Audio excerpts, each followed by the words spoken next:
एक शीर्ष परिवार के पहले उत्तराधिकारी के रूप में तुम्हारे दादा मानव जाति के सबसे शक्तिशाली सम्राट थे। दादी मानव जाति की सबसे सुंदर संत थीं। यहाँ तक कि तुम्हारे छोटे भाई बहन भी महान देवता स्तर तक पहुंच चुके थे। लेकिन तुम पूरे दिन व्हील चेयर पर बैठकर खुद को अपाहिज होने का नाटक करते रहते थे। खाना पीना, उठना बैठना, जहां तक हो सके बिस्तर से नीचे नहीं उतरते थे।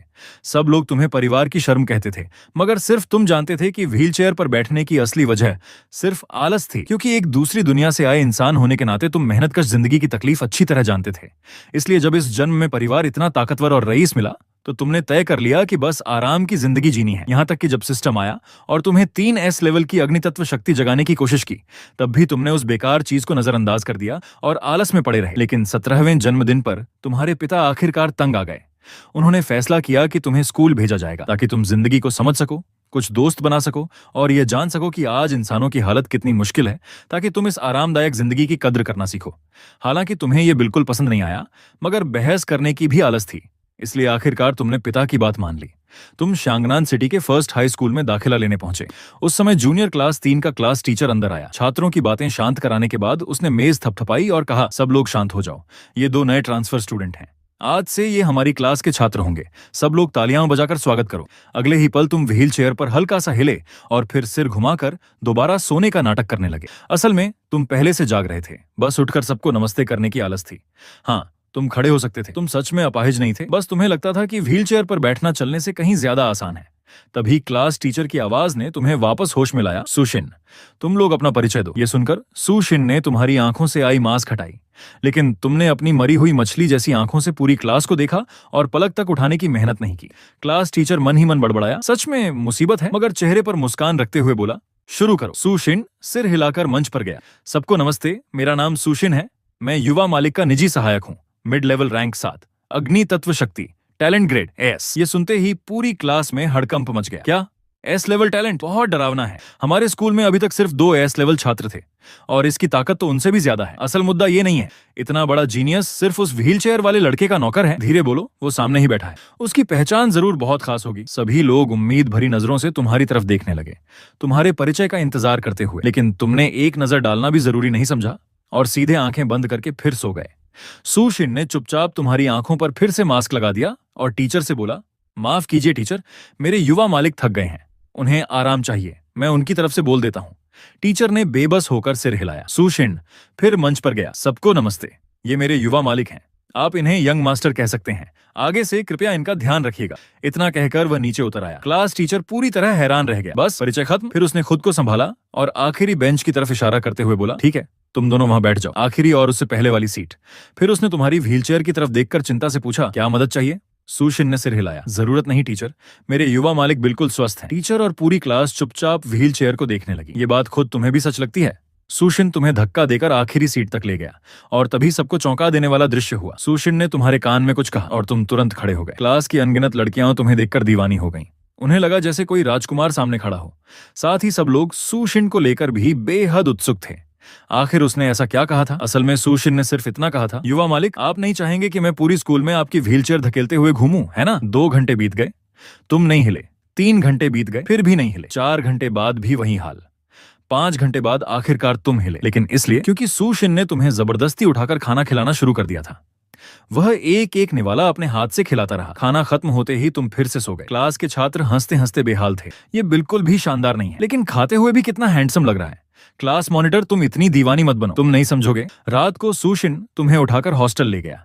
बाकी सभी छात्रों के कमरे 6 लोगों वाले थे, लेकिन तुम्हारा कमरा सिर्फ 2 लोगों का था।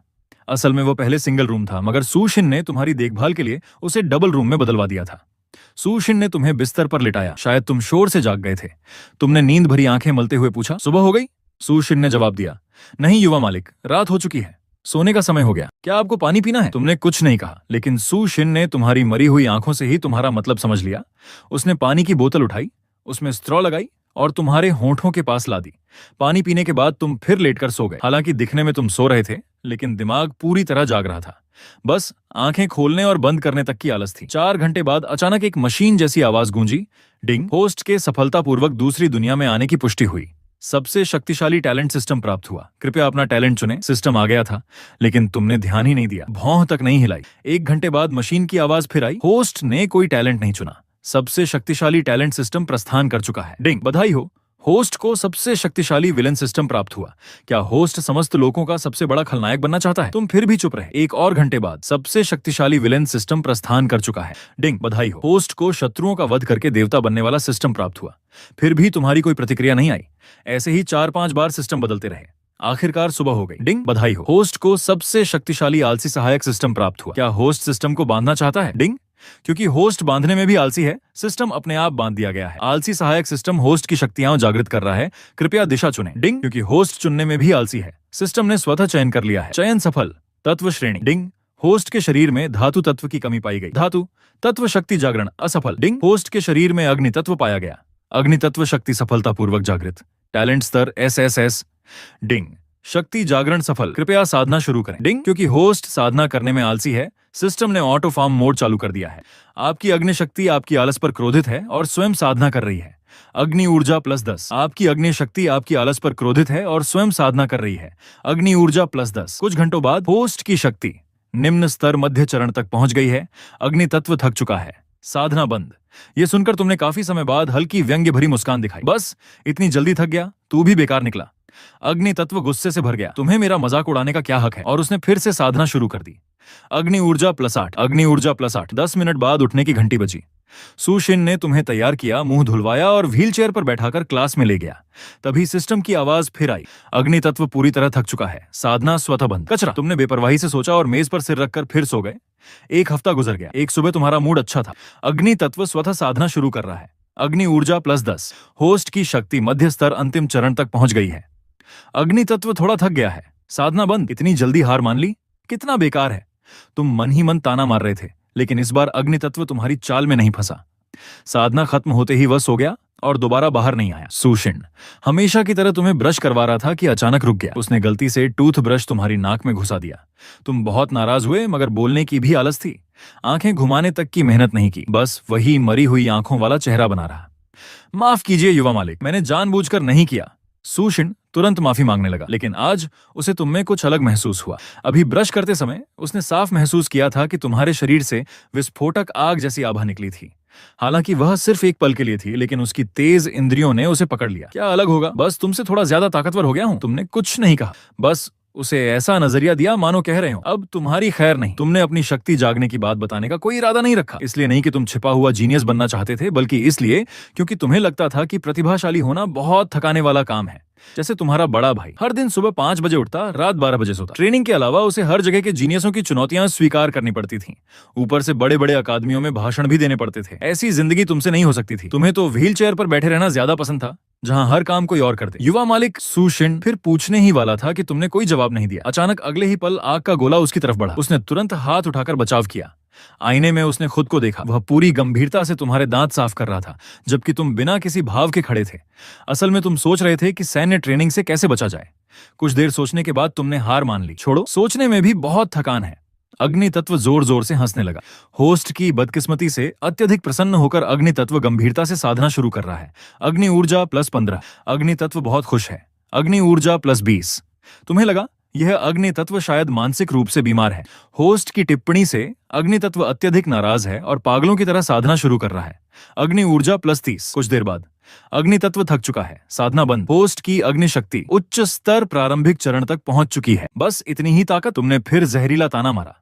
अग्नि तत्व बोला, पहले खुद को संभालो, धन्यवाद बाद में देना। तुमने सोचा, लगता है ये थोड़ा समझदार हो गया है। अग्नि तत्व ने गर्व से तुम्हारी तरफ देखा और संवाद चैनल बंद कर दिया। मुंह धोने और ब्रश खत्म होने के बाद सुशिन तुम्हें कंधे पर उठाने ही वाला था कि अचानक तुमने कहा, सुशिन, सैन्य ट्रेनिंग से बचने का कोई तरीका है? युवा मालिक, आपके बड़े भाई। फिर से मेरे भाई की बात मत करो, मैं तुमसे पूछ रहा हूं। आज तुम्हें इतना बोलते देख सुशिन खुद हैरान रह गया। फिर बेबस होकर बोला, युवा मालिक, ट्रेनिंग की वीडियो रिकॉर्डिंग ग्रुप लीडर को भेजनी होती है। आप बस आज का दिन किसी तरह पूरा कर लीजिए, बाकी दिनों का मैं कोई उपाय निकाल दूंगा। कुछ पल चुप्पी रही। जब सुशिन को लगा कि शायद तुमने मना कर दिया है, तभी तुमने हल्का सा सिर हिलाया। ठीक है। सुशिन तुरंत खुश हो गया। तो तय रहा। युवा मालिक, आमतौर पर सुशिन परिवार में बेहद ठंडे स्वभाव वाला माना जाता था, लेकिन इस समय वह बिल्कुल बच्चे की तरह उत्साहित लग रहा था। तुमने उसे घृणा भरी नजर से देखा। अगर सुशिन को अपने युवा मालिक के मन की बातें पता चल जाती, तो वह जरूर चिल्लाकर कहता कि उसके साथ बहुत बड़ा अन्याय हो रहा है। पहले वह सच में बहुत ठंडे स्वभाव का था और अब भी था, लेकिन तुम्हारे सामने उसका ठंडापन बिल्कुल बेकार हो जाता था। उसे लगता था कि तुम्हारे साथ रहना साधना करने से भी ज्यादा थकाने वाला काम है। अगर उसके पिता ने उसे यह ना समझाया होता कि जो बड़े काम करना चाहता है उसे मन और शरीर दोनों को कठिनाइयों से गुजारना पड़ता है, तो शायद वह कब का हार मान चुका होता। युवा मालिक, आप खुद चलेंगे या मैं मदद करूं? सु शेन झुककर अपना कंधा थपथपाते हुए बोला। तुमने उसे बेबस नजरों से देखा। मैं खुद चल लूंगा। क्या मैं इतना भी आलसी दिखता हूं? दोनों साथ साथ हॉस्टल से बाहर निकले और उन्हें देखते ही पूरी हॉस्टल बिल्डिंग के छात्र दंग रह गए। क्या उसे खुद चलते हुए देखा? 8 दिन हो गए स्कूल खुले हुए, आज पहली बार। क्या कोई बड़ी घटना हो गई है? मैंने अभी कैलेंडर देखा, आज कोई खास दिन नहीं है। शायद तुमने गलत देखा होगा। तो वो सच में अपाहिज नहीं था। मानव संघ को यह ऐतिहासिक पल दर्ज करना चाहिए। देखो, आखिरकार वो खुद चल रहा है। क्या ये वही ट्रांसफर स्टूडेंट है? मैं तो इसे सचमुच विकलांग समझता था। यहाँ तक कि हॉस्टल के बूढ़े वार्डन भी आंखें फाड़कर तुम्हें देखने लगे, मानो उन्होंने कोई चमत्कार देख लिया हो। तुम्हें सबकी प्रतिक्रिया बेहद अजीब लगी। इतना बढ़ा चढ़ाकर क्यों देख रहे हैं? मैं सिर्फ चल ही तो रहा हूं। जब तुम क्लास में पहुंचे तब क्लास 3 के छात्र भी हैरानी से भर गए। कुछ लोग तुरंत न्यूज देखने लगे, कुछ कैलेंडर चेक करने लगे, मानो आज कोई त्योहार हो। चलते हुए भी कितना हैंडसम लग रहा है। क्लास मॉनिटर वांगशशी फिर से दीवानी नजरों से तुम्हें देखने लगी। उसका खूबसूरत शरीर उत्साह में उछल पड़ा। उसकी सहेली ने थके हुए चेहरे से उसे देखा। इस लड़की का अब कुछ नहीं हो सकता। तुम्हें लगा जैसे तुम पढ़ने नहीं बल्कि मानसिक अस्पताल में भर्ती होने आए हो। सु शिन उनकी भावनाएं अच्छी तरह समझ सकता था। आखिर 3 सालों में पहली बार उसने तुम्हें इतना चलते और इतना बोलते देखा था। छात्र तुम्हें सीट पर बैठते हुए देखने लगे। उन्हें लगा कि अब शायद तुम कोई बड़ा काम करने वाले हो, लेकिन अगले ही पल तुम फिर से डेस्क पर सिर रखकर सो गए। नाक में खुजली हो रही है। छोड़ो, आज इतना चला हूं, बहुत थक गया, सोता हूं। अग्नि तत्व तुम्हारे व्यवहार से बेहद नफरत करने लगा। स्वतः साधना शुरू। अग्नि ऊर्जा बढ़ रही है। सु शिन द्वारा नाश्ता खिलाने के बाद ट्रेनिंग इंस्ट्रक्टर आ गए। क्लास टीचर ने सबको लाइन बनाकर नीचे आने को कहा, लेकिन तुम हिले तक नहीं। सु शिन ने थोड़ा सोचकर कहा, युवा मालिक, आप नहीं चाहेंगे कि ग्रुप लीडर को आपकी असली प्रतिभा पता चले, है ना? उसे महसूस हुआ कि अब वह तुम्हारी मानसिकता को पूरी तरह समझने लगा है। ये सुनते ही जैसे तुम्हारे अंदर कोई बटन दब गया। तुमने उसे घूरते हुए कहा, मेरी व्हील चेयर ले आओ। सु शिन बोला, युवा मालिक, व्हील चेयर अभी हॉस्टल में है, तो क्या मैं आपको उठाकर ले चलूं? तुमने सिर हिलाया। ठीक है, लेकिन काफी देर तक कंधे पर लटकाए जाने के कारण तुम्हें असहज महसूस हुआ और तुमने हल्की कराह निकाली। सु शिन तुरंत स्थिति समझ गया। उसने जल्दी से तुम्हें प्रिंसेस कैरी की तरह अपनी बाहों में उठा लिया और फिर सबके सामने एक बेहद अजीब दृश्य दिखाई दिया। चारों तरफ लोग अजीब नजरों से देखने लगे। लियू योया जोर से बोली, इतने लोगों के सामने ये सब करना बिल्कुल भी शालीन नहीं है। वांगशशी का दिल टूट गया। मुझे लग रहा है मेरा प्यार खत्म हो गया। उसकी सहेली आखिरकार बोल पड़ी, क्या ऐसा नहीं हो सकता कि वो बस बहुत ज्यादा आलसी हो? वांगशशी तुरंत फिर से उत्साहित हो गई। नहीं, वो इतना हैंडसम है कि गोद में उठाए जाने पर भी शानदार लग रहा है। उसकी सहेली ने हार मान ली। दुनिया खत्म हो जाए। आसपास की बातें सुनकर तुम्हें थोड़ी शर्म महसूस हुई, लेकिन तुमने ज्यादा ध्यान नहीं दिया। आखिर तुम्हारा कोई बुरा इरादा तो था नहीं। तुम सच में सिर्फ आलसी थे। अग्नि तत्व गुस्से से चिल्लाया, आलसी इंसान, मैं तुम्हारा मालिक बनने के लायक नहीं हूं। और उसने पागलों की तरह साधना शुरू कर दी। अग्नि ऊर्जा +20। दूसरों की बातें सुनकर अग्नि तत्व ने बाहरी दुनिया से खुद को काट लिया है। अब वह सिर्फ साधना पर ध्यान देगा। अग्नि ऊर्जा +60। अग्नि तत्व ने सफलतापूर्वक दिव्य शक्ति का प्रारंभिक रूप समझ लिया है। यह सुनकर तुम थोड़ा चौंके। ओह, दिव्य शक्ति का प्रारंभिक रूप? लेकिन बस ठीक ठाक ही है। तुमने काफी तिरस्कार से कहा। शक्ति साधना के स्तर होते थे, निम्न स्तर, मध्य स्तर, उच्च स्तर, फिर आते थे दिव्य शक्ति धारक, महान दिव्य शक्ति धारक और अंत में धरती के अमर। दिव्य शक्ति का प्रारंभिक रूप समझ लेना मतलब था कि कोई आधिकारिक रूप से दिव्य शक्ति वाले मार्ग पर कदम रख चुका है। यह मानव जाति के श्रेष्ठ योद्धाओं की श्रेणी मानी जाती थी। हालांकि यह बहुत दुर्लभ चीज थी, लेकिन तुम्हारे लिए नहीं, क्योंकि तुम्हारे परिवार में तो दिव्य शक्ति धारक ऐसे थे जैसे सड़क पर आम लोग। तुम्हारे भाई बहन तो सभी महान दिव्य शक्ति धारक थे और तुम्हारे दादा अग्नि सम्राट तो धरती के सबसे शक्तिशाली अमरों में से एक थे। हाँ, अगर तुम्हें शांगनान नंबर 1 पावर स्कूल में रखा जाए तो तुम सचमुच असाधारण माने जाते, क्योंकि स्कूल का सबसे ताकतवर व्यक्ति यानी प्रिंसिपल भी सिर्फ दिव्य शक्ति धारक था और कई शिक्षक तो तुमसे भी कमजोर थे। तुम्हारी यह टिप्पणी सुनकर अग्नितत्व बहुत दुखी हो गया। वह जोर जोर से रोने लगा, फिर दुख को ताकत में बदलकर और ज्यादा मेहनत से साधना करने लगा। अग्नि ऊर्जा +30। तुमने नाक छूते हुए सोचा, क्या मैं कुछ ज्यादा ही जहरीली बातें बोल देता हूं? तुम उसे दिलासा देना चाहते थे, लेकिन दिलासा देने की भी आलस थी। कुछ मिनट बाद अग्नि तत्व इतना शोर मचाने लगा कि तुम आखिरकार मजबूर होकर बोले, तुम्हें खुद को इतना कम नहीं समझना चाहिए। हाँ, तुम थोड़े बेकार हो, लेकिन सिर्फ 1 हफ्ते में दिव्य शक्ति का प्रारंभिक रूप सीख लेना पहले से ही काफी प्रभावशाली है। यह सुनकर अग्नि तत्व और भी जोर जोर से रोने लगा। दुख को ताकत में बदलते हुए साधना जारी। अग्नि ऊर्जा +35। तुमने मन ही मन सोचा, मैंने तो इसे दिलासा भी दिया था। अब अगर ये खुद ही नहीं मानता तो मैं क्या करूं? छोड़ो, सोता हूं। और तुम गहरी नींद में डूब गए। सु शिन तुम्हें गोद में उठाए हुए ऐसे ही खड़ा रहा। उसने प्रिंसिपल का भाषण सुना, मुख्य प्रशिक्षक का भाषण सुना, यहाँ तक कि इंस्ट्रक्टरों का भाषण भी खत्म हो गया। फिर आखिरकार सैन्य प्रशिक्षण आधिकारिक रूप से शुरू हुआ। जब तुम दोबारा जागे तो देखा कि तुम्हारी क्लास की जिम्मेदार इंस्ट्रक्टर एक महिला थी। उसने साफ सुथरी सैन्य वर्दी पहन रखी थी, गेहुआ रंग, तेज नजरें और बेहद बहादुर सा व्यक्तित्व। वह सुशिन की बाहों में पड़े तुम्हें देखकर भौहें सिकोड़ते हुए बोली, तुम्हारी क्लास में विकलांग छात्र भी है क्या? तुम्हारे क्लास टीचर ने नहीं बताया कि विकलांग छात्रों को ट्रेनिंग में हिस्सा लेने की जरूरत नहीं होती? फिर वो तुम्हारी तरफ बढ़ी और बोली, आओ छात्र, मैं इसे पकड़ लेती हूँ, तुम आराम से ट्रेनिंग करो। इतना कहकर उसने तुम्हें सुशिन की बाहों से छीन लिया। सुशिन तुम्हें वापस लेने ही वाला था कि तभी तुमने उसे घूर कर रोक दिया। वह मजबूर होकर पीछे हट गया। क्लास के कई छात्र हंसी रोक नहीं पाए। सुंदर महिला इंस्ट्रक्टर ने तुरंत डांट लगाई, हंस क्या रहे हो? अभी सैन्य प्रशिक्षण चल रहा है। विकलांग लोगों की मदद करना हमारे ड्रैगन देश की अच्छी परंपरा है। लेकिन उसकी डांट का कोई खास असर नहीं हुआ। उल्टा लोग और ज्यादा हंसने लगे। जब वह गुस्से में किसी को डांटने ही वाली थी तभी एक छात्र खड़ा हो गया। रिपोर्ट इंस्ट्रक्टर, असल में ये छात्र विकलांग नहीं है। कौन? उस छात्र ने तुम्हारी तरफ इशारा किया जो इस समय उसे उसकी बाहों में आराम से सो रहे थे। महिला इंस्ट्रक्टर का चेहरा तुरंत बदल गया। घबराहट में उसके हाथ ढीले पड़ गए और तुम सीधे नीचे गिरने लगे। सौभाग्य से सुशिन तुरंत आगे बढ़ा और तुम्हें पकड़ लिया। इस हलचल से तुम भी जाग गए। महिला इंस्ट्रक्टर शर्म और गुस्से से सुशिन को घूरते हुए बोली, इसे नीचे उतारो। सुशिन ने तुरंत तुम्हें नीचे खड़ा कर दिया। इंस्ट्रक्टर गुस्से से बोली, तुमने मुझे धोखा क्यों दिया? हालांकि तुम्हें बोलने की इच्छा नहीं थी, फिर भी तुमने जवाब दिया। इंस्ट्रक्टर, मैंने कब कहा कि मैं विकलांग हूँ? आप खुद ही मुझे उठाकर ले गई थी। तो फिर तुम इतने बड़े होकर भी किसी से उठवाते क्यों हो? क्योंकि मैं आलसी हूँ। ये सुनकर इंस्ट्रक्टर का गुस्सा फूट पड़ा। तुरंत जाकर 30 चक्कर लगाओ। लेकिन तुम वहीं खड़े रहे, अपनी खास मरी हुई मछली जैसी आंखों से उसे देखते हुए। इंस्ट्रक्टर चिल्लाई, तुम दौड़ क्यों नहीं रहे? तुमने उसे ऐसे देखा जैसे किसी बेवकूफ को देख रहे हो। क्योंकि मैं आलसी हूं। इंस्ट्रक्टर का शरीर डगमगा गया। वह लगभग गिर ही पड़ी थी। सुशिन आखिर खुद को रोक नहीं पाया और आगे बढ़कर बोला, इंस्ट्रक्टर, इन्हें मैंने उठाया था, तो क्यों ना मैं दौड़ लगा लूं? ठीक है। इंस्ट्रक्टर गुस्से में हंस पड़ी। अगर तुम दौड़ना चाहते हो तो सीधे 60 चक्कर लगाओ, एक भी कम नहीं। सुशिन ने कुछ नहीं कहा। वह तुरंत ट्रैक पर जाकर दौड़ने लगा। इंस्ट्रक्टर फिर तुम्हारी तरफ मुड़ी, तुम साइड में खड़े होकर इसके चक्कर गिनो। लेकिन तुमने मानो उसकी बात सुनी ही नहीं। अब भी वहीं खड़े थे। तुम हिल क्यों नहीं रहे? तुमने कमजोर सी आवाज में कहा, क्योंकि मैं आलसी हूं। इंस्ट्रक्टर ने अपना सीना पकड़ लिया। उसे लगा जैसे उसे जिंदगी का सबसे भयानक प्रतिद्वंद्वी मिल गया हो। उसने खुद को संभालते हुए कहा, सैन्य प्रशिक्षण इंसान की इच्छा शक्ति मजबूत करता है। ये मेहनत और अनुशासन सिखाता है और सामूहिक भावना भी पैदा करता है। तुम अपने सहपाठियों को देखो, सब ट्रेनिंग कर रहे हैं। सिर्फ तुम ही नहीं करना चाहते। तुम्हें शर्म नहीं आती? तुमने पूरी बेदिल आवाज में कहा, इसमें शर्म की क्या बात है? असल में मैं भी ट्रेनिंग करना चाहता हूँ। इंस्ट्रक्टर चौंकी, तो फिर करते क्यों नहीं? तुमने शांति से जवाब दिया, क्योंकि मैं आलसी हूँ। पूरी क्लास जोर जोर से हंस पड़ी। महिला इंस्ट्रक्टर का गुस्से से लीवर तक दर्द करने लगा। वह दांत भींचकर बोली, ठीक है, अगर तुम ट्रेनिंग नहीं करना चाहते तो पहले मुझे हराओ। और तभी तुम्हारी मरी हुई आंखें अचानक साफ और चमकदार हो गईं। तो इसमें कोई समस्या नहीं। इंस्ट्रक्टर थोड़ी चौंकी। वह दिखने में सिर्फ हाई लेवल मैच जैसी लग रही थी। हालांकि तुम खुद भी सिर्फ शुरुआती 7वें स्तर के हाई लेवल मैच थे। लेकिन तुम पहले ही दिव्य शक्ति का प्रारंभिक रूप समझ चुके थे। अगर थोड़ा मेहनत कर लो तो शायद उसे हरा भी सकते थे। वैसे भी तुम्हारे पिता ने सिर्फ इतना कहा था कि तुम्हें सैन्य प्रशिक्षण में भाग लेना होगा। अगर खुद इंस्ट्रक्टर ही कह दे कि तुम्हें ट्रेनिंग की जरूरत नहीं, तो शायद पिता भी कुछ नहीं कह पाएंगे। इंस्ट्रक्टर तुम्हें ध्यान से देखने लगी। जब तुम गंभीर हुए तो सच में काफी अच्छे लग रहे थे। तुम सच में लड़ना चाहते हो? तुमने सिर हिलाया। मैं हाई लेवल मैच हूं। तुम पक्के हो? इस बार तुमने कोई जवाब नहीं दिया, बस शांत नजरों से उसे देखते रहे।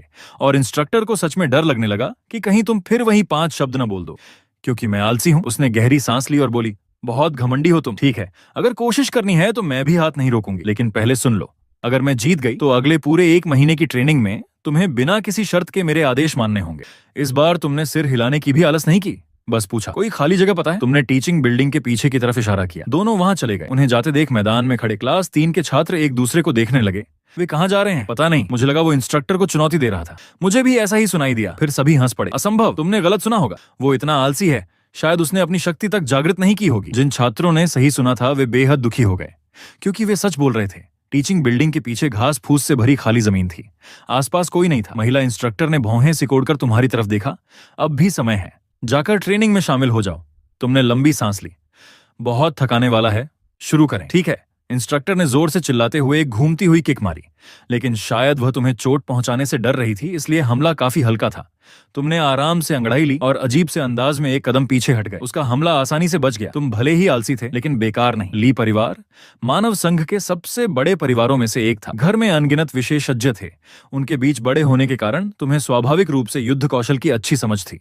इंस्ट्रक्टर थोड़ा हैरान हुई। ओह, तुम्हें लड़ना भी आता है? अगर ऐसा है तो अब मैं हाथ नहीं रोकूंगी। उसकी आंखें तुरंत ठंडी हो गईं। वह तेजी से आगे बढ़ी और सीधा एक भारी मुक्का तुम्हारी तरफ मारा। मुक्का मारते समय उसके हाथों के आसपास हवा घूमने लगी। जमीन पर पड़े सूखे पत्ते तक उड़ गए। लगता था वह वायु तत्व की शक्ति उपयोग कर रही थी। तुम्हारे हाथ में अचानक भयंकर आग भड़क उठी और तुमने सीधे उसका मुक्का पकड़ लिया और उसका हमला आसानी से रोक दिया। महिला इंस्ट्रक्टर की आंखें फैल गईं। हाई लेवल मैच, ये कैसे संभव है? तुम्हारी उम्र ही कितनी है? काफी समय बाद तुम्हारे चेहरे पर हल्की मुस्कान आई। इंस्ट्रक्टर, लड़ाई के समय इतना बोलना अच्छी आदत नहीं होती। उसका चेहरा तुरंत बदल गया। उसने दोनों हाथों से अजीब सा इशारा बनाया। तुरंत जमीन पर पड़े अनगिनत पत्ते हवा में उड़ने लगे। वे घातक उड़ते चाकुओं की तरह तुम्हारी तरफ टूट पड़े। तत्व शक्ति हमला। तुमने थोड़ा गंभीर होना शुरू किया। तुम्हारे हाथों की आग और भी प्रचंड हो गई। जब वे उड़ते हुए पत्ते तुम्हारे चेहरे तक पहुंचने वाले थे, तभी तुमने आगे एक मुक्का मारा। फ्लेम बर्स्ट, धमाक, भयंकर आग फट पड़ी। सारे पत्ते पल भर में जलकर राख हो गए। महिला इंस्ट्रक्टर की आंखें फिर चौड़ी हो गईं। दिव्य शक्ति का प्रारंभिक रूप। उसी समय राख के धुएं का फायदा उठाकर तुम पता नहीं कब उसके बिल्कुल पास पहुंच गए। तुमने अपना मुक्का उसके सिर के पास रोक दिया और आलसी आवाज में बोले, इंस्ट्रक्टर, आप हार गई, अब अपना वादा मत तोड़िएगा। महिला इंस्ट्रक्टर कुछ पल तक स्तब्ध खड़ी रही। मैं हार गई? उसे यकीन ही नहीं हो रहा था। उसके चेहरे पर गहरा सदमा और निराशा थी। दूसरी तरफ छात्र समझ ही नहीं पाए कि हुआ क्या, लेकिन किसी ने ज्यादा सवाल नहीं किए। आखिर तुम बड़े परिवार से थे। स्कूल आने तक के लिए तुम्हारे साथ निजी सहायक रहता था। ऐसे इंसान का सैन्य प्रशिक्षण से बचना कोई बड़ी बात नहीं लगती थी। ऊपर से तुम पूरे दिन इतने आलसी रहते थे कि सबको लगता था तुम्हारी तबीयत ही खराब होगी।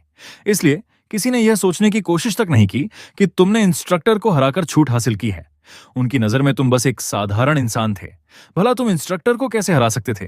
और यहाँ साधारण का मतलब था तुम्हारे पारिवारिक बैकग्राउंड को छोड़कर। महिला इंस्ट्रक्टर ने तुम्हारी तरफ देखकर कहा, अब से तुम्हें ट्रेनिंग करने की जरूरत नहीं है, लेकिन तुम इसी मैदान के अंदर रहोगे। तुमने कोई जवाब नहीं दिया क्योंकि तुम खड़े खड़े ही सो चुके थे। होस्ट की आलस से अग्नितत्व अत्यधिक क्रोधित है। स्वतः साधना शुरू, अग्नि ऊर्जा +15। तुम नींद में खर्राटे तक लेने लगे। थोड़ी देर बाद सुशिन वापस आया। जब उसे पता चला कि तुम्हें ट्रेनिंग से छूट मिल गई है, तो वह काफी हैरान हुआ। फिर उसने तुम्हारा शरीर सीधा किया और पीछे से कुछ ठीक ठाक वीडियो रिकॉर्ड कर लिए ताकि सबूत भेज सके। उसके बाद वह खुद ट्रेनिंग में शामिल हो गया। उधर लॉन्गजिन की एक आलीशान पहाड़ी हवेली में लाल बालों वाला एक मध्यम आयु का आदमी मोबाइल खोले बैठा था। मोबाइल में जो वीडियो चल रहा था उसमें तुम खड़े दिखाई दे रहे थे, हालांकि सिर्फ पीठ दिखाई दे रही थी। वीडियो देखकर वह जोर से हंस पड़ा। आखिर मेरा आलसी बेटा थोड़ा कम आलसी हुआ, लेकिन अगले ही पल वह थोड़ा उलझ गया। रुको, सिर्फ पीछे से ही क्यों दिख रहा है? और ये खड़े होने का तरीका भी अजीब लग रहा है। ऐसा लग रहा है जैसे सो रहा हो। फिर उसने तुरंत खुद को समझाया, नहीं, ऐसा नहीं हो सकता। पहला दिन है, शायद सही मुद्रा की आदत नहीं होगी। उधर तुम्हें लंबे समय तक खड़े खड़े सोना असहज लगने लगा था। सोते सोते तुम सीधे जमीन पर लेट गए।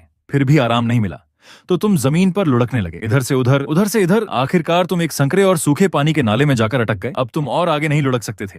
तभी जाकर तुम शांत हुए। उस तंग जगह ने तुम्हें अजीब सा सुरक्षा का एहसास दिया। तुम बड़बड़ाए, यहाँ सोना काफी अच्छा है। और फिर खर्राटों की आवाज दोबारा गूंजने लगी। अग्नि तत्व तुम्हारे व्यवहार से शर्मिंदा हो गया। अत्यधिक शर्म महसूस करते हुए अग्नि तत्व पागलों की तरह साधना शुरू कर रहा है। अग्नि ऊर्जा +50। समय तेजी से बीत गया। 5 घंटे बाद दोपहर हो चुकी थी। सुशिन कैंटीन से खाना लेकर वापस आया। वो तुम्हें खाना खिलाने ही वाला था कि अचानक उसकी आंखें फैल गईं। तुम गायब थे। सुशिन के माथे पर तुरंत पसीना आ गया। उसने जल्दी से खाना नीचे रखा और तुम्हें ढूंढने भागा, लेकिन बहुत देर तक खोजने के बाद भी तुम कहीं नहीं मिले। न मैदान में, न क्लास में, न हॉस्टल में। सुशिन का चेहरा सफेद पड़ गया। खत्म। कहीं युवा मालिक को किसी दूसरी जाति के साधकों ने अगवा तो नहीं कर लिया? उसके दिमाग में भयानक कल्पनाएं दौड़ने लगीं। अगर दूसरी जातियां युवा मालिक को पकड़कर ली परिवार को धमकाएंगी और ली परिवार उन्हें वापस लेने जाएगा, तो शायद जातीय युद्ध शुरू हो जाएगा। नहीं, मुझे यह युद्ध रोकना होगा। सुशिन तुरंत क्लास टीचर के पास भागा। क्लास टीचर सीधे प्रिंसिपल के पास पहुंचा। जब प्रिंसिपल को पता चला कि तुम गायब हो गए हो, तो उसका चेहरा उड़ गया। खत्म, सब खत्म।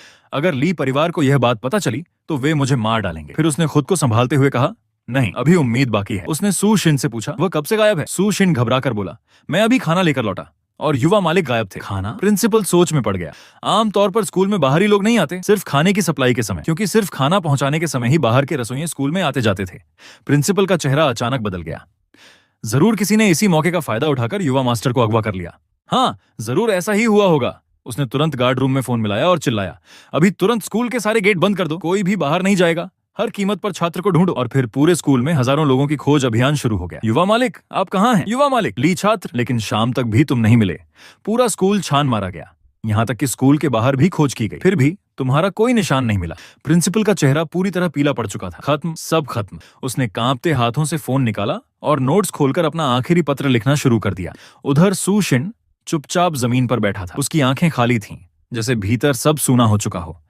तुम्हारी महिला इंस्ट्रक्टर तो रो रो कर बुरी हालत में पहुंच गई थी। सब मेरी गलती है। अगर मैं लगातार उसे देखती रहती तो ऐसा कभी नहीं होता। उधर अग्नि तत्व भी थकने लगा था। साधना की गति धीमी हो रही है। अग्नि ऊर्जा +15। होस्ट के नाले में सोने के व्यवहार से अग्नि तत्व अत्यधिक शर्मिंदा है। ध्यान भटकने के कारण साधना प्रभावित। अग्नि ऊर्जा +10। आज अग्नि तत्व अत्यधिक थक चुका है। साधना बंद। दिव्य शक्ति प्रारूप फ्लेम बर्स्ट को अग्नि तत्व धीरे धीरे पूर्ण कर रहा है। वर्तमान प्रगति प्रारंभिक स्तर। तुमने आलस से अंगड़ाई लेने की कोशिश की, लेकिन पाया कि हाथ पैर हिल ही नहीं पा रहे। तुमने आंखें खोली और देखा कि तुम अभी भी उसी संकरी नाली में फंसे पड़े हो। शाम होने वाली थी। अच्छी बात यह थी कि नाली ज्यादा गंदी नहीं थी। तुमने शरीर से धूल झाड़ी और बाहर निकल आए। तुम्हारा पेट भूख से गुड़गुड़ा रहा था। तुमने शिकायत की, सू शिन अभी तक मुझे खाना खिलाने क्यों नहीं आया? फिर आदत के अनुसार रास्ता पकड़कर मैदान से बाहर निकले और तभी सामने तुम्हें सू शिन दिखाई दिया। वह एक कोने में बैठा था, मानो कोई छोड़ा हुआ छोटा जानवर हो। उसकी आंखें लाल थीं। वह दोनों घुटनों को बाहों से पकड़े बैठा था। लगता था जैसे कोई बहुत बड़ी घटना हो गई हो, लेकिन तुम्हें इन सब से कोई मतलब नहीं था। तुम सीधे सूशिन की तरफ भागे। सूशिन, क्या हुआ? सूशिन तुरंत उठकर तुम्हें कसकर पकड़ लिया। युवा मालिक, आप कहां चले गए थे? उसने जल्दी जल्दी तुम्हारे शरीर को ऊपर से नीचे तक देखा, ये पक्का करने के लिए कि तुम्हें कोई चोट तो नहीं लगी। जब उसे सिर्फ थोड़ी धूल दिखाई दी, तब जाकर उसने राहत की सांस ली।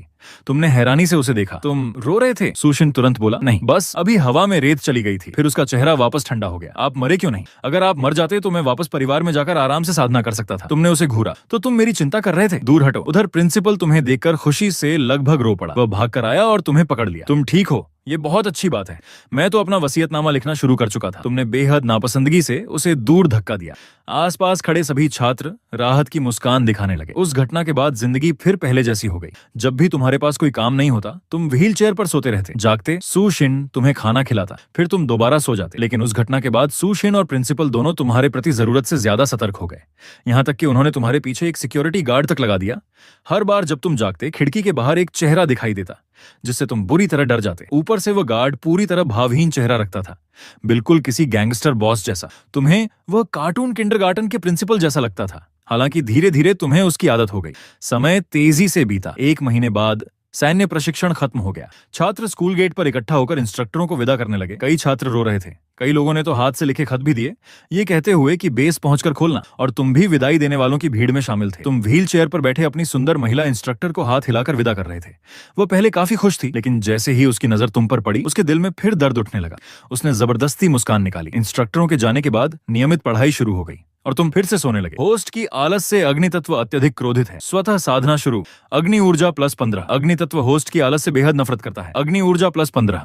अपने मालिक को निकम्मा समझकर अग्नि तत्व और मेहनत से साधना कर रहा है। अग्नि ऊर्जा +35। कुछ देर बाद अग्नि तत्व थक चुका है। साधना बंद। होस्ट की अग्नि शक्ति उच्च स्तर मध्य चरण तक पहुंच चुकी है। तुमने आंखें मलते हुए बड़बड़ाया, 1.5 महीने हो गए और अभी भी सिर्फ मध्य चरण। अग्नि तत्व, तुम सच में दिन ब दिन कमजोर होते जा रहे हो। फिर तुम दोबारा सो गए। आधा महीना और गुजर गया। एक दिन प्रिंसिपल ने पूरे ग्रेड के छात्रों को ऑडिटोरियम में बुलाया। तुम व्हील चेयर पर बैठे थे और सू शिन तुम्हें धक्का देकर अंदर ला रहा था। जैसे ही तुम हॉल में पहुंचे, प्रिंसिपल की जोरदार आवाज सुनाई दी, छात्रों, तुम्हारी पढ़ाई का पहला चरण अब समाप्त हो चुका है और आज मैं आप सबको यहाँ एक खास बात बताने के लिए बुलाया है। प्रिंसिपल की गूंजती आवाज पूरे सभागार में फैल गई। कल मैंने आप सभी की ओर से सेना को एक गुप्त क्षेत्र में प्रवेश की अनुमति के लिए आवेदन भेजा था और सेना ने उसे मंजूरी दे दी है। ये सुनते ही पूरा हॉल शोर से भर गया। क्या सच में गुप्त क्षेत्र? मैंने तो कभी देखा भी नहीं। बहुत रोमांचक होगा। लेकिन कुछ छात्र घबराए हुए भी थे। लेकिन गुप्त क्षेत्र बहुत खतरनाक नहीं होते। हम मर तो नहीं जाएंगे? पूरा हॉल उत्साह, डर और जिज्ञासा से भर गया। छात्रों की चिंता देखकर प्रिंसिपल मुस्कुराया। डरने की जरूरत नहीं है। इस बार तुम लोग जिस गुप्त क्षेत्र में जा रहे हो, वह सिर्फ एक निम्न स्तर का क्षेत्र है। उसमें ज्यादा खतरा नहीं है। बस थोड़ी सी जादूगर स्तर की शक्ति हो तो आसानी से पार किया जा सकता है और अगर किस्मत अच्छी रही तो तुम्हें पुरस्कार भी मिल सकते हैं। ये सुनते ही छात्रों में खुशी की लहर दौड़ गई। रात को सूशिन तुम्हें व्हील चेयर पर बैठाकर बस में ले गया। बस सीधे सैन्य अड्डे की तरफ बढ़ने लगी। रास्ते में प्रिंसिपल ने हर छात्र को एक दस्तावेज दिया। उसमें इस गुप्त क्षेत्र की पूरी जानकारी लिखी थी। सूशिन ने दस्तावेज पढ़ते हुए तुम्हारी तरफ देखा। युवा मालिक, क्या आप मेरे साथ यनमु दानव राजा को मारने चलेंगे? तुम आंखें बंद किए सो रहे थे। हालांकि तुमने कुछ नहीं कहा, लेकिन तुम्हारे चेहरे का हर हिस्सा साफ बता रहा था, बिल्कुल नहीं। सूशिन ने बेबस होकर सांस छोड़ी। वह जानता था कि यह सवाल पूछना ही बेकार था। तुम्हारा उसके साथ गुप्त क्षेत्र में आना ही अपने आप में चमत्कार था और अब तुम्हें दानव राजा मारने के लिए मनाना, ये तो दिन में सपना देखने जैसा था। सूशिन ने धीरे से कहा, तो युवा मालिक, बाद में मैं आपको किसी सुरक्षित जगह पर सुला दूंगा। सेकंड स्कूल वाला लड़का गुस्से से तिलमिला उठा। वह पलटकर हमला करने ही वाला था कि धड़ाम, सूशिन ने दूसरा मुक्का मारा। उसकी नाक से तुरंत खून बहने लगा। तुम लोग क्या कर रहे हो? एक इंस्ट्रक्टर तुरंत चिल्लाया। सेकंड स्कूल वाला छात्र रोने जैसा चेहरा बनाकर बोला, इंस्ट्रक्टर, उसने मुझे मारा। इंस्ट्रक्टर ने सूशिन की तरफ देखा। तुमने इसे मारा? सूशिन ने शांत स्वर में सिर हिलाया। इसने मेरे युवा मालिक को गाली दी। युवा मालिक? इंस्ट्रक्टर ने तुम्हारी तरफ देखा, फिर सेकंड स्कूल वाले छात्र की तरफ घूरकर बोला, तुम विकलांग लोगों का मजाक कैसे उड़ा सकते हो? तुम्हारे स्कूल में किसी ने शिष्टाचार नहीं सिखाया? वह छात्र तुरंत सिर झुकाकर खड़ा हो गया। तभी सुशिन असहज होकर बोला, मेरा युवा मालिक विकलांग नहीं है। तो फिर व्हील चेयर पर क्यों बैठता है? सुशिन कुछ पल चुप रहा, फिर बेहद मुश्किल से बोला, क्योंकि वह बहुत आलसी है। रात का खाना खाने के बाद छात्रों को बैचों में गुप्त क्षेत्र के अंदर ले जाया जाने लगा। वह गुप्त क्षेत्र एक विशाल हरे ब्लैक होल जैसा दिखता था, मानो आकाश के बीचों बीच अचानक खुल गया हो। उसके चारों ओर रहस्यमयी हरे कण घूम रहे थे। अंदर झांकने पर सिर्फ गहरी हरी अंधेरी दुनिया दिखाई देती थी, और अजीब बात यह थी कि उसे केवल सामने से ही देखा जा सकता था। दूसरी दिशा से देखने पर वहां कुछ भी नहीं दिखता था। गुप्त क्षेत्र के चारों ओर बंदूकधारी सैनिक तैनात थे।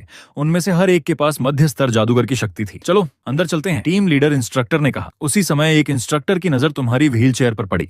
उसने हल्का सा भौहें सिकोड़ते हुए पास खड़े सैन्य अधिकारी से कहा, कप्तान क्या यह ठीक रहेगा? वह मध्यम आयु का अधिकारी, जिसे सब कप्तान कह रहे थे, हाथ में फाइल पकड़े हुए था। उसने लापरवाही से जवाब दिया, कोई समस्या नहीं, ये क्षेत्र काफी सुरक्षित है।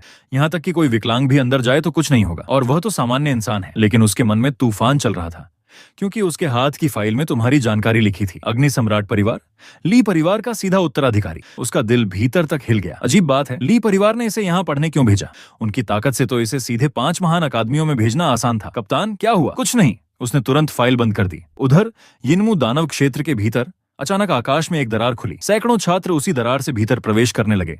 लेकिन उसी समय गुप्त क्षेत्र के दूसरे छोर पर भी एक काली दरार प्रकट हुई। उसमें से 4 रहस्यमयी लोग बाहर आए। उनके चेहरों पर अजीब खोपड़ी जैसे टैटू बने थे। वे लाल चोगा पहने हुए थे और उनके अंगूठों में काले खोपड़ी वाले छल्ले चमक रहे थे। उनमें से एक ने धीमी आवाज में कहा, जैसा कि गुरु ने मरने से पहले अनुमान लगाया था, पवित्र प्याले की शक्ति और गुप्त क्षेत्र खुलने से पैदा हुई अंतरिक्ष तरंगों की मदद से हम सचमुच इस निम्न स्तर के क्षेत्र में जबरदस्ती प्रवेश कर सकते हैं। दूसरा आदमी बोला, बातें बंद करो, जल्दी काम शुरू करो। हमारा पवित्र संगठन सरकार द्वारा नष्ट किया जा चुका है। हमें नए खून की जरूरत है ताकि फिर से संगठन को खड़ा किया जा सके। तीसरा आदमी डरावनी हंसी हंसा, तो फिर इस पूरे गुप्त क्षेत्र को नरक बना देते हैं। जो आखिर तक जीवित रहेगा उसी को हमारे पवित्र संगठन का बीज बनने का अधिकार मिलेगा। उधर तुम्हारी आंखों के सामने अचानक अंधेरा छा गया। फिर अगले ही पल रोशनी लौट आई। जब तुमने आसपास देखा तो पाया कि तुम एक बिल्कुल नई दुनिया में खड़े हो। यहाँ हर तरफ घने पेड़ पौधे थे, हरी घास, विशाल वृक्ष और जीवन से भरा वातावरण, मानो यह किसी प्राचीन जंगल की दुनिया हो।